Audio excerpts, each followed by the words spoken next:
नमस्कार विद्यार्थी मित्रांनो. चिटणीसाची कार्यपद्धती या विषयामधील कंपनीचे संचालक व व्यवस्थापकीय कर्मचारी, मुख्य व्यवस्थापकीय कर्मचारी या टॉपिकमधील कंपनी चिटणीस हा भाग या ठिकाणी आपण आज पाहतोय. खरं पाहिलं तर कंपनीचा व्याप पाहता आणि कंपनीच्या कामकाजाचं स्वरूप पाहता कंपनी चिटणीसाची अतिशय गरज किंवा महत्त्वाची भूमिका कंपनीमध्ये असते. कारण कंपनी सेक्रेटरी म्हणजेच कंपनी चिटणीस हा खरं पाहिलं तर कंपनी सेक्रेटरी हा कोर्स पूर्ण केलेला या ठिकाणी असतो. आणि सदरील कोर्सचा सिलेबस जर आपण विचारात घेतला तर त्यामध्ये जवळजवळ संपूर्ण कंपनीशी संबंधित असणारे जे कायदे आहेत त्या कायद्यांचा अभ्यासक्रम या कोर्समध्ये असतो. आणि त्यामुळं कायदेशीर बाबी, प्रशासकीय बाबी सांभाळण्यासाठी निश्चितच कंपनी चिटणीसाची महत्त्वाची भूमिका कंपनीमध्ये असते. मला वाटतं व्यवस्थापकीय कर्मचारी जे आहेत कंपनीमध्ये असणारे मुख्य व्यवस्थापकीय कर्मचारी, त्यामधील चिटणीस हा अतिशय महत्त्वाचा प्रकार हा आहे असं म्हणायला हरकत नाही. आणि याचा अभ्यास आपण आधीच या ठिकाणी चिटणीस या संदर्भात आपण केलेला आहे. पहिल्या 1-2 टॉपिकमध्ये चिटणीसची संपूर्ण माहिती या ठिकाणी आपण घेतलेली आहे. आणि म्हणून कंपनीमध्ये एक पगारी अधिकारी म्हणून त्याची भूमिका नेमकी काय आहे ती या ठिकाणी आपल्याला अभ्यासायची आहे. कंपनी कायदा 2013 मध्ये या ठिकाणी कंपनी चिटणीसाच्या संदर्भातली काही महत्त्वाचे व्याख्या या ठिकाणी दिलेली आहे. त्या व्याख्येमध्ये नेमके या ठिकाणी कंपनीची जी काही चिटणीस आहे त्या संदर्भातल्या अटी आणि शर्ती असतील किंवा कंपनी चिटणीसाची भूमिका काय असते या संदर्भातली असेल, त्याच्या नियुक्ती असेल, या संदर्भात या ठिकाणी डिटेल माहिती दिलेली आहे. कंपनी कायदा 2013 कलम 3 उपकलम 24 मध्ये ही संपूर्ण माहिती नमूद केलेली आहे. कंपनी चिटणीसाची जी कार्य असतात अशा कामासाठी कंपनी चिटणीस नियुक्त केला जातो. कारण कंपनी चिटणीसाची नेमकी काय काय कार्य आहेत, कुठल्या प्रकारची कार्य चिटणीस करतो, ही कंपनी चिटणीसाची कार्यसुद्धा या ठिकाणी कंपनी कायद्यामध्ये दिलेली आहे. त्यामुळे त्या कार्याला अनुसरून कंपनी चिटणीसाला नेमकी कोणती कार्य करावी लागतात ते कार्य करण्याकरता कंपनी चिटणीसाची नियुक्ती केली जाते. आणि अशी व्यक्ती जो आहे ती व्यक्ती institute of company secretaries of India ICSI या संस्थेचा सभासद असली पाहिजे. म्हणजे थोडक्यात CSE जी पदवी आहे ही पदवी किंवा त्याचा अभ्यासक्रम पूर्ण करून घेणारी ही संस्था आहे ICSI. मग त्याचा सभासद असणं म्हणजेच काय की तो कोर्स या ठिकाणी त्यांनी पूर्ण केलेला असावा आणि त्यानुसार त्यांना त्याचं सर्टिफिकेट किंवा सनद मिळालेली असावी. आणि सनद ज्यावेळेस मिळते त्यावेळेस ती व्यक्ती ह्या ICSIचा सभासद या ठिकाणी बनते. आणि म्हणून कंपनी चिटणीस म्हणून नियुक्त केली जाणारी व्यक्ती ही ICSIची सभासद या ठिकाणी असली पाहिजे. म्हणजे CS हा कोर्स त्यांनी पूर्ण केलेला असला पाहिजे. पूर्णवेळ कंपनी चिटणीस यांची नियुक्ती काही कंपन्यांना करणं आवश्यक असतं. जसे की सूचीबद्ध कंपनी आहे, या सूचीबद्ध कंपनीला पूर्णवेळ कंपनी चिटणीसाची नेमणूक करणं हे अनिवार्य आहे, बंधनकारक आहे, त्यांनी ते करायलाच पाहिजे. इतर सर्व ज्या कंपन्या आहेत इतर सर्व कंपन्यांचं भागभांडवल हे 5 कोटी किंवा त्याच्यापेक्षा जास्त असेल, वसूल भागभांडवल हे 5 कोटी किंवा त्याच्यापेक्षा जास्त असेल अशा कंपन्यांना सुद्धा पूर्णवेळ कंपनी चिटणीसाची नियुक्ती करणं हे अनिवार्य आहे. कंपनीचे संचालक मंडळ पूर्णवेळ चिटणीसाची अधिकृत नियुक्तीचा ठराव मंजूर करून करत असते. आणि ह्या कंपनी चिटणीसाच्या नियुक्तीच्या अटी आणि शर्ती तसेच वेतन यांचा निर्णय सुद्धा या ठिकाणी संचालक मंडळ घेतात. कारण संचालक मंडळ हे तसं पाहिलं तर सर्वोच्च कार्य करणारे एक अधिकाऱ्यांचं मंडळ आहे जे प्रशासन या ठिकाणी सांभाळतात. आणि म्हणून हे संचालक हे उच्च पदस्थ या ठिकाणी अधिकारी असतात. उच्च पदस्थ या ठिकाणी निर्णय घेणारे प्रतिनिधी मंडळ या ठिकाणी आहे. आणि म्हणून संचालक मंडळ खऱ्या अर्थाने त्यांच्या सभेमध्ये पूर्णवेळ संचालकाची नियुक्ती करण्यासाठी अधिकृत अशा प्रकारचा ठराव मंजूर करतात आणि ठराव मंजूर करून त्यांची नियुक्ती या ठिकाणी केली जाते.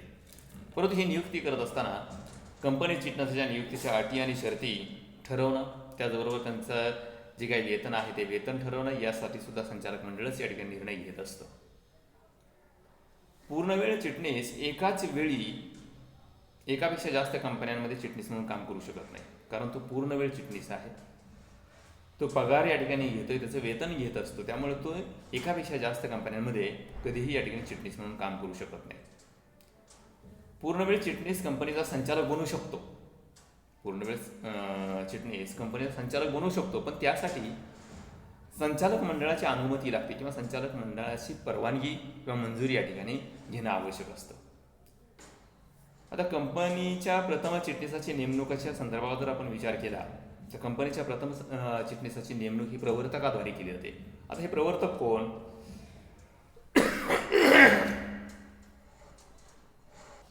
हे प्रवर्तक या संदर्भात आपण या ठिकाणी साधारणपणे कंपनीची स्थापना या टॉपिकमध्ये त्या संदर्भातली आपण सविस्तर माहिती पाहिली. मग हे प्रवर्तक याचाच अर्थ ज्यांच्या मनामध्ये कंपनीची स्थापना करण्याची इच्छा या ठिकाणी निर्माण झाली, जे कंपनी स्थापन करत असतात, एक साधारणपणे 7, 8, 10 लोक एकत्र येतात आणि कंपनीची स्थापना या ठिकाणी करत असतात. मग अशा प्रकारची जी काही त्यांच्या मनामध्ये कंपनीची स्थापना करण्याची इच्छा निर्माण झाली किंवा त्यांनी या ठिकाणी तशा प्रकारचा नव उपक्रम करण्याचा एक विचार केला आहे, अशी जी लोक असतात या सगळ्या लोकांना कंपनीचे प्रवर्तक असं म्हटलं जातं. आणि हे कंपनीचे प्रवर्तक साधारणपणे कंपनीची स्थापना प्रक्रिया राबवत असतात. आणि मग प्रथम जी चिटणीस आहे तर चिटणीसाची नियुक्ती निश्चितच या ठिकाणी हे प्रवर्तकाच्या माध्यमातून केली जाते, कारण प्रवर्तक हेच खऱ्या अर्थानं सुरुवातीचे संचालक देखील असतात आणि सभासद देखील असतात. अशा चिटणीसाला प्रवर्तकाद्वारेच नियुक्त चिटणीस असं या ठिकाणी म्हटलं जातं. प्रवर्तकाद्वारे नियुक्त केलेल्या चिटणीसालाच नंतर संचालकाद्वारे नियमित चिटणीस म्हणून सुद्धा नियुक्त केलं जाऊ शकतं. म्हणजेच सुरुवातीच्या कालखंडामध्ये प्रवर्तकाने त्याला नियुक्त केले आणि पुढील यावेळेस ते वार्षिक सर्वसाधारण सभा येते, म्हणजे पूर्वीच्या कायद्यानुसार नियामक सभा असायची, परंतु आताचा नवीन जो कायदा आहे कंपनी कायदा 2013 त्यानुसार पहिल्या वार्षिक सर्वसाधारण सभेपर्यंत तो चिटणीस म्हणून काम करतो आणि त्याच्यानंतर पहिल्या वार्षिक सर्वसाधारण सभेमध्ये त्याच चिटणीसाला पुढे या ठिकाणी कंटिन्यू करण्याकरता किंवा पुढे या ठिकाणी त्याचा कार्यकाळ वाढवण्याकरता तशा प्रकारचा निर्णय त्या सभेमध्ये या ठिकाणी घेतला जाऊ शकतो.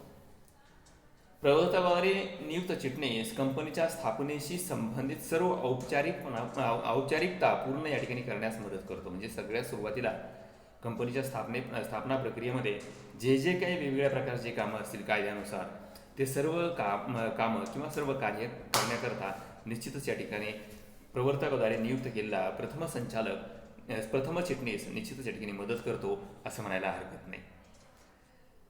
कंपनी चिटणीसाच्या नियुक्तीचे तपशील संचालक आणि मुख्य व्यावसायिक कर्मचाऱ्यांच्या नोंदवहीत नमूद केले जातात.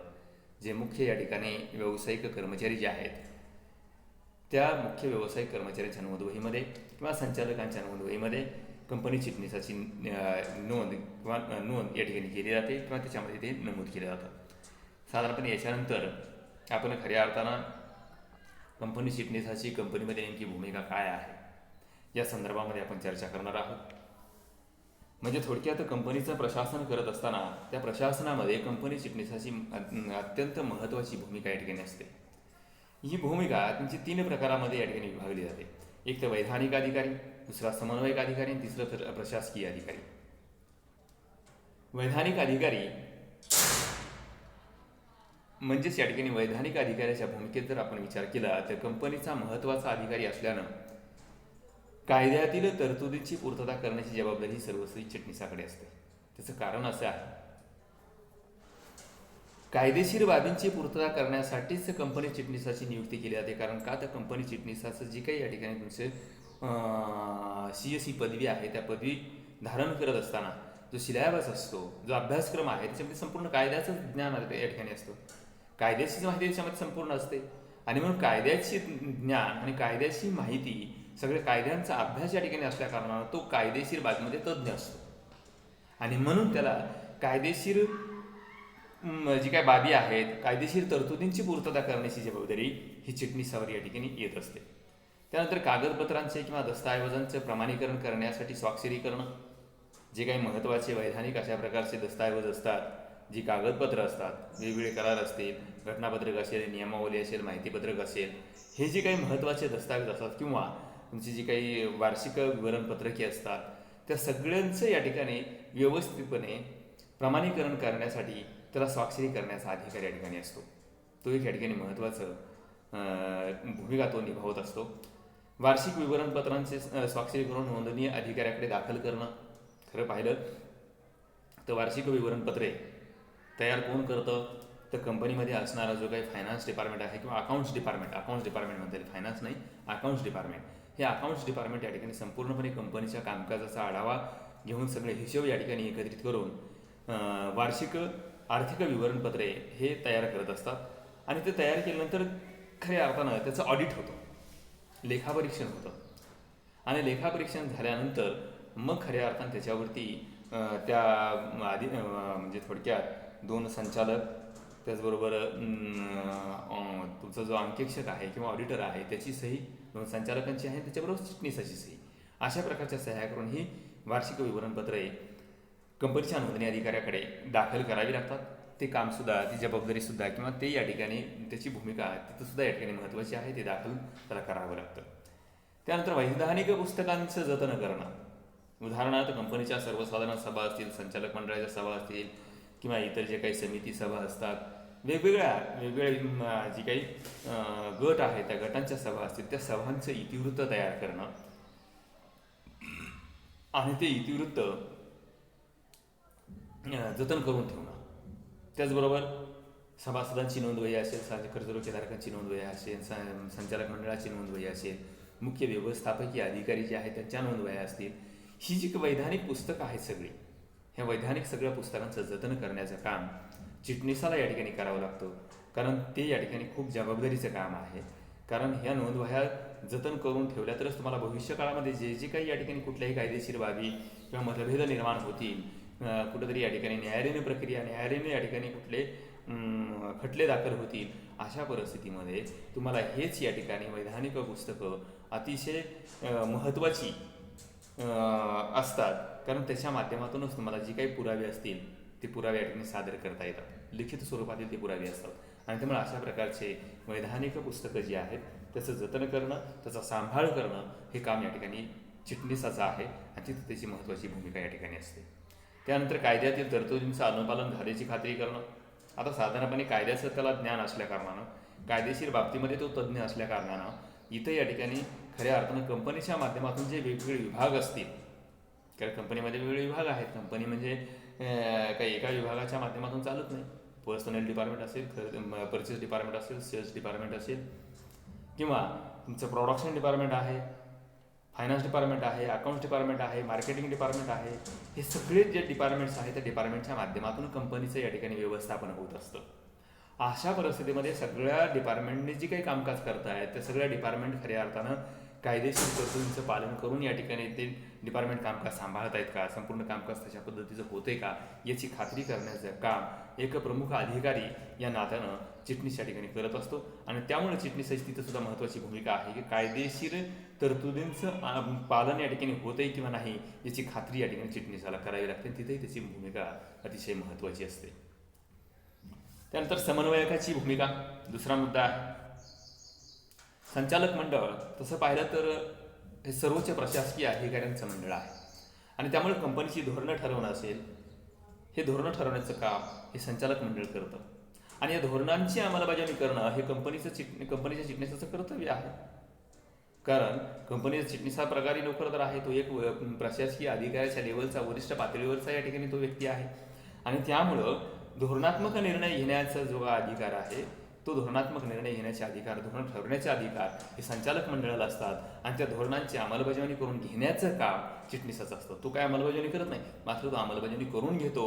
वेगवेगळ्या विभागामध्ये असणारे जे काही अधिकारी असतील, विभाग प्रमुख असतील, त्या विभाग प्रमुखांच्या माध्यमातून त्यांना तशा प्रकारचे आदेश काढणं, त्यांच्याकडून त्याची अंमलबजावणी करून घेणं, हे सगळं कामकाजावरती नियंत्रण ठेवण्याचं काम चिटणीसाला करावं लागतं आणि ते त्याचं कर्तव्य असतं. यासाठी संचालक मंडळ आणि कंपनीचे कार्यकारी अधिकारी यांच्यात समन्वय साधण्याचं काम हे चिटणीसाचं असतं. संचालक मंडळ आणि कंपनीचे कार्यकारी अधिकारी म्हणजेच विभागांचे सगळे विभाग प्रमुख हे कार्यकारी अधिकारी यांच्यामध्ये समन्वय प्रस्थापित करण्याचं काम चिटणीसाला या ठिकाणी करावं लागतं. आणि चिटणीस हा संचालक मंडळाचा प्रवक्ता असतो, म्हणजे संचालक मंडळाचा तो प्रतिनिधी असतो. आणि कंपनी चिटणीस हा खऱ्या अर्थानं दोन प्रकारे समन्वय साधत असतो, एक तर अंतर्गत आणि दुसरं बहिर्गत. कंपनीच्या अंतर्गत जे असणारं कामकाज आहे त्या कामकाजामध्ये समन्वय साधण्याचं काम चिटणीसाला करावं लागतं. जरी संचालक असतील, सभेचे अध्यक्ष, व्यवस्थापकीय संचालक हे एका बाजूला असतात. संचालक सभेचे अध्यक्ष म्हणजे कोण असतात? संचालक मंडळापैकीच एक संचालक मंडळाचा अध्यक्ष जो असतो तो सभेचा अध्यक्ष असतो. आणि व्यवस्थापकीय संचालक म्हणजेच मॅनेजिंग डायरेक्टर MD हे 3 उच्च पदस्थ या ठिकाणी अधिकारी असतात. उच्च पदस्थ या ठिकाणी हे प्रशासकीय अधिकारी असतात, ते एका बाजूला असतात. तर विविध विभागांचे कार्यकारी अधिकारी म्हणजेच प्रत्येक विभागाचे विभाग प्रमुख, जसं की मार्केटिंग डिपार्टमेंटचा मार्केटिंग मॅनेजर असेल, फायनान्स डिपार्टमेंटचा फायनान्स मॅनेजर असेल, अकाउंट्स डिपार्टमेंटचा अकाउंट्स मॅनेजर असेल, सेल्स डिपार्टमेंटचा सेल्स मॅनेजर असेल, पर्सनल डिपार्टमेंटचा पर्सनल मॅनेजर असेल, प्रोडक्शन डिपार्टमेंटचा प्रोडक्शन मॅनेजर असेल, हे जे काही विभाग प्रमुख आहेत ते विभाग प्रमुख एका बाजूला असतात. आता साधारणपणे हे उच्च पदस्थ म्हणजे संचालक मंडळ, व्यवस्थापकीय संचालक म्हणजेच तुमचं MD आणि सभेचे अध्यक्ष म्हणजे संचालक मंडळाचा अध्यक्ष तो असतो, हे एका बाजूला हे उच्च पदस्थ अधिकारी आहेत, तर दुसऱ्या बाजूला संपूर्ण विभागांचे विभाग प्रमुख या ठिकाणी असतात. यांच्यामध्ये समन्वय प्रस्थापित करण्याचं काम चिटणीसाला या ठिकाणी पार पाडावं लागतं. त्याची ती भूमिका महत्त्वाची असते आणि यांच्यामध्ये समन्वय साधण्याचा प्रयत्न हा चिटणीस या ठिकाणी सतत करत असतो. हे झालं अंतर्गत. आता बहिर्गत जर आपण विचार केला तर भागधारक असतील, सरकार आहे, तसेच जनता आहे, यांच्याशी कंपनीचे नाते चांगल्या प्रकारचं प्रस्थापित करण्यासाठी चिटणीसाला बहिर्गत समन्वयक म्हणून सुद्धा भूमिका या ठिकाणी पार पाडावी लागते. कारण शेवटी भागधारक हे संपूर्ण कंपनीचे मालक असतात, परंतु ते प्रत्यक्ष कंपनीमध्ये व्यवस्थापनामध्ये सहभागी झालेले नसतात. कारण ते भागधारक हे लाखो या ठिकाणी भागधारक असतात. देशामध्ये विदेशात देशाच्या कानाकोपऱ्यामध्ये विखुरलेले या ठिकाणी असतात. ते एकत्र येऊन या ठिकाणी कंपनीचं व्यवस्थापन करू शकत नाहीत. त्याचबरोबर सरकारच्या माध्यमातून म्हणजे सरकारचे प्रतिनिधी, नोंदणी अधिकारी, मग सरकारची या ठिकाणी सरकारशी सुद्धा या ठिकाणी त्यांना समन्वय साधावा लागतो. कारण वेगवेगळ्या प्रकारचे नियम, अटी, कायदे याच्या संदर्भातली संपूर्ण माहिती या ठिकाणी सरकारला सादर करावी लागते. सरकार आणि कंपनी यांच्यामध्ये समन्वय साधण्याचं सुद्धा काम या ठिकाणी चिटणीसाला पार पाडावं लागतं. आणि आणि जनता, विशेष म्हणजे जनता, कारण जनतेशिवाय तुम्ही काहीच करू शकत नाही. कारण जनता हीच कंपनीचा आधारस्तंभ आहे. जर जनताच नसेल, जनतेने तुमच्या कंपनीकडे काहीच पाहिलं नाही, तर तुमच्या कंपनीच्या माध्यमातून उत्पादित होणाऱ्या सेवा किंवा उत्पादन किंवा सेवा याचं खरेदी करणारा जनताच नसेल, तर तुम्ही या ठिकाणी तुम्ही काहीच करू शकणार नाही. कंपनी बंद करावी लागेल. आणि म्हणून जनतेमध्ये या कंपनीविषयीची चांगली प्रतिमा निर्माण करणं हे काम या ठिकाणी चिटणीसाचं आहे. चिटणीस त्याच्यावरती संपूर्णपणे नियंत्रण ठेवून या ठिकाणी जनतेशी सुसंवाद साधत असतो. आणि म्हणून एक महत्त्वाचं नातं जनतेचं कंपनीचं, सरकारचं कंपनीचं, भागधारकांचं कंपनीचं एक चांगलं नातं प्रस्थापित करण्यासाठी चिटणीस खऱ्या अर्थानं बहिर्गत समन्वयक म्हणून सुद्धा भूमिका पार पाडत असतो. तर साधारणपणे समन्वयकाच्या भूमिकेमध्ये चिटणीस ही अतिशय महत्त्वाची भूमिका पार पाडतोय. खूप महत्त्वाची या ठिकाणी त्याची जबाबदारी ती असते. त्यानंतर तिसरी भूमिका आहे प्रशासकीय अधिकाऱ्याच्या भूमिकेमध्ये. साधारणपणे कंपनीचा चिटणीस हा एक प्रशासकीय अधिकारी असल्यामुळं कंपनी धोरणांची अंमलबजावणी करण्याची जबाबदारी त्याच्यावरती असते. मगाशीच तुम्हाला सांगितलं होतं की धोरणं ठरवणे हे संचालक मंडळ असतं, तर धोरणाची अंमलबजावणी करून घेणार हा चिटणीस असतो. कारण विविध कार्यकारी जे अधिकारी आहेत कंपनीमध्ये असणारे वेगवेगळ्या विभागाचे विभाग प्रमुख, त्यांच्याकडून खऱ्या अर्थानं धोरणांची अंमलबजावणी करून घ्यावी लागते. म्हणजे थोडक्यात करून घेणं म्हणजेच या ठिकाणी वेगवेगळ्या विभागांवरती नियंत्रण ठेवणं, देखरेख करणं ही चिटणीसाची कार्य आहे. आणि चिटणीसासारख्या महत्त्वाच्या पदावरती असल्यामुळं तो कंपनीच्या प्रशासनाच्या विविध पैलूंचं अवलोकन या ठिकाणी करू शकतो. त्याला तेवढं ज्ञान आहे, त्याच्याकडे तेवढे या ठिकाणी एक अनुभव तो असतोच. त्याचबरोबर त्याचं शिक्षणच त्या दृष्टिकोनातून झालेलं असल्या कारणानं तो संपूर्णपणे विविध प्रशासनाच्या बाबतीमध्ये असणारे जे काही पैलू आहेत, प्रशासनाच्या संदर्भामध्ये असणाऱ्या जी काही वेगवेगळ्या कला आहेत, त्याला या ठिकाणी त्याला माहिती असतात. आणि त्यामुळं संस्थेला बळकट आणि कार्यक्षम संस्था म्हणून विकसित करण्याचं काम चिटणीसाच्या माध्यमातून केलं जाऊ शकतं. कारण चिटणीस तेवढा सक्षम या ठिकाणी असतो. जर कंपनीचं प्रशासन चांगलं झालं तर निश्चितच या ठिकाणी तो कंपनी एका उच्च स्तरावरती या ठिकाणी नेऊन ठेवू शकतो. ती त्याचं या ठिकाणी महत्त्वाचं काम आहे, त्याची महत्त्वाची ती भूमिका आहे. मनुष्यबळाचं नियोजन करण्याची जबाबदारी या ठिकाणी चिटणीसावरती असते, ती त्याची त्याला भूमिका पार पाडावी लागते. मनुष्यबळ कंपनीला जे काही आवश्यक असेल, वेगवेगळे अधिकारी असतील, वेगवेगळे कर्मचारी असतील, त्यांची निवड असेल, त्यांची भरती असेल, त्यांचं या ठिकाणी प्रशिक्षण असेल, त्यांचं वेतन ठरवणं असेल, त्यांची बढती असेल, हे सर्व प्रशासकीय काम कंपनी चिटणीसाकडे असतं. करणारे या ठिकाणी विभाग असेल, परंतु संपूर्णपणे लहान सहान गोष्टीमध्ये लक्ष देण्याचं काम चिटणीसाला या ठिकाणी करावं लागतं. आणि त्याच्या माध्यमातून योग्य कर्मचारी अधिकारी जर कंपनीला प्राप्त झाले आणि प्राप्त झाल्यानंतर त्या योग्य कर्मचारी अधिकाऱ्यांना योग्य जर या ठिकाणी मी प्रशिक्षण दिलं गेलं तर निश्चितच या ठिकाणी ते चांगल्या प्रकारचं काम करू शकतील. आणि दुसरी गोष्ट म्हणजे त्यांना एक प्रोत्साहन या ठिकाणी कर्मचाऱ्यांना किंवा अधिकाऱ्यांना लागतं. प्रोत्साहन म्हणजे काय? आर्थिक आणि आर्थिकेतर प्रोत्साहन या ठिकाणी असतं. आणि हे प्रोत्साहन या ठिकाणी देत असताना कर्मचाऱ्यांची बढती असेल, त्यांचं वेतन असेल, ह्या बाबी अतिशय महत्त्वाच्या असतात. जर या ठिकाणी कर्मचाऱ्याला चांगलं वेतन मिळालं तर निश्चितच या ठिकाणी तो चांगल्या प्रकारचं काम करू शकेल. त्याला बढती मिळाली, वेतन वाढलं, पोस्ट वाढली, निश्चितच या ठिकाणी कर्मचारी किंवा अधिकारी खुश होतील आणि त्याच्या माध्यमातून कंपनीचं कामकाज कार्यक्षमपणे करतील. याच्यासाठी सुद्धा चिटणीसाची भूमिका अतिशय महत्त्वाची असते. तर अशा पद्धतीनं हे चिटणीस खऱ्या अर्थानं कंपनीच्या भूमिका पार पाडत असतो. यानंतर मुख्य वित्तीय अधिकारी हा एक दुसरा भाग आहे. कंपनी चिटणीस हा जसा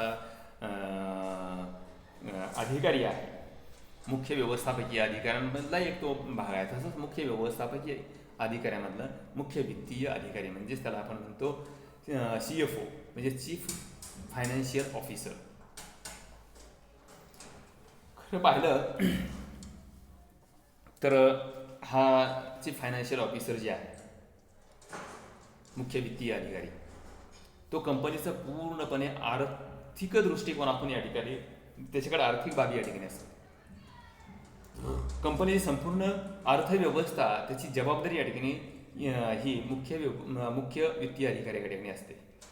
मुख्य वित्तीय अधिकारीच खऱ्या अर्थानं संपूर्णपणे जोखीम स्वीकारून कंपनीचं या ठिकाणी कशा पद्धतीने चांगल्या प्रकारची करता येईल, ती कशी या ठिकाणी नफ्यामध्ये चांगली राहील, तिचे या ठिकाणी जी काही ॲसेट्स आहेत ॲसेट्स कशा वाढतील, या सगळ्या गोष्टींचा जबाबदारी ही मुख्य वित्तीय अधिकाऱ्यावरती असते. वित्त नियोजन करणं, आर्थिक जोखीम व्यवस्थापन करणं, लेखी नोंदी ठेवणं, आर्थिक अहवाल तयार करणं इत्यादींची जबाबदारी ही मुख्य वित्तीय अधिकाऱ्याकडे असते. वित्त नियोजन करणं म्हणजे जो मिळालेला या ठिकाणी पैसा आहे त्या पैशाचा विनियोग कसा करायचा आहे, तो या ठिकाणी उत्पादक कार्यासाठीच विनियोग झाला पाहिजे. नाही तर उगाच या ठिकाणी कुठेतरी तुम्ही गुंतवणूक केली आणि काहीतरी वेगळेच या ठिकाणी खर्च करत बसलं तर त्याला या ठिकाणी काय अर्थ राहणार नाही, कंपनीची अर्थव्यवस्था ढासळेल. आणि म्हणून इथं वित्त नियोजन योग्य प्रकारे झालं पाहिजे. वित्त मिळवणं आणि त्याचं वितरण करणं म्हणजे वित्त प्राप्ती करून घेणं योग्य प्रकारे आणि त्याचा विनियोग योग्य पद्धतीने करणं, या दोन्ही गोष्टी या ठिकाणी महत्त्वाच्या असतात आणि ते मुख्य वित्तीय अधिकारी या ठिकाणी करत असतात. आर्थिक जोखीम व्यवस्थापन करणं किंवा लेखी नोंदी ठेवणं असेल किंवा आर्थिक अहवाल या ठिकाणी तयार करणं असेल, ही संपूर्ण जबाबदारी, हे संपूर्ण कामकाज मुख्य वित्तीय अधिकाऱ्याला या ठिकाणी पार पाडावं लागतं. मुख्य वित्तीय अधिकारी कंपनीचे आर्थिक सामर्थ्य व कमजोरी यांना ओळखून त्याचं विश्लेषण करण्यास मदत करतो. नेमकं या ठिकाणी कंपनी खऱ्या अर्थानं त्यांचं आर्थिक सामर्थ्य किती आहे आणि कंपनीची कमजोरी काय आहे, या दोन्ही गोष्टी या ठिकाणी वित्तीय अधिकारी ओळखून असतात आणि ते ओळखल्यानंतर त्याचं विश्लेषण या ठिकाणी करणं हे सुद्धा या ठिकाणी महत्त्वाची भूमिका असते, महत्त्वाची जबाबदारी असते. ती मुख्य वित्तीय अधिकारी या ठिकाणी पार पाडत असतात. त्याचा उपयोग सुधारणात्मक कृती करण्यासाठी असतो.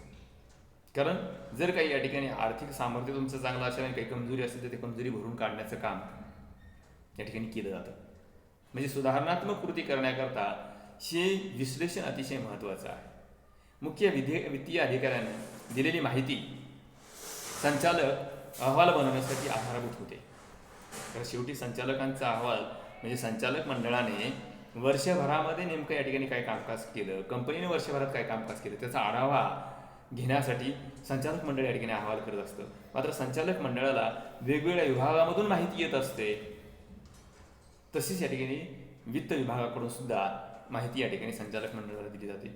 आणि मग ही जी काही मुख्य वित्तीय अधिकाऱ्यांनी दिलेली माहिती जी आहे ती संचालक अहवाल बनवत असताना निश्चितच आधारभूत या ठिकाणी ठरते असं म्हणायला हरकत नाही.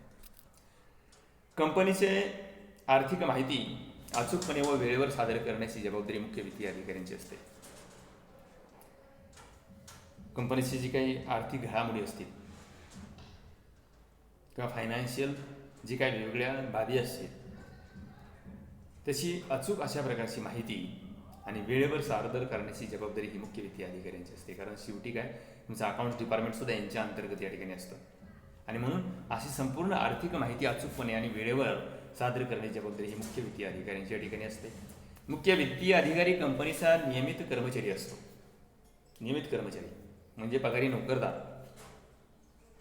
किंवा त्याला ठराविक कालावधीसाठी करार करून नियुक्त केलेलं असतं. आता साधारणपणे परिस्थितीनुरूप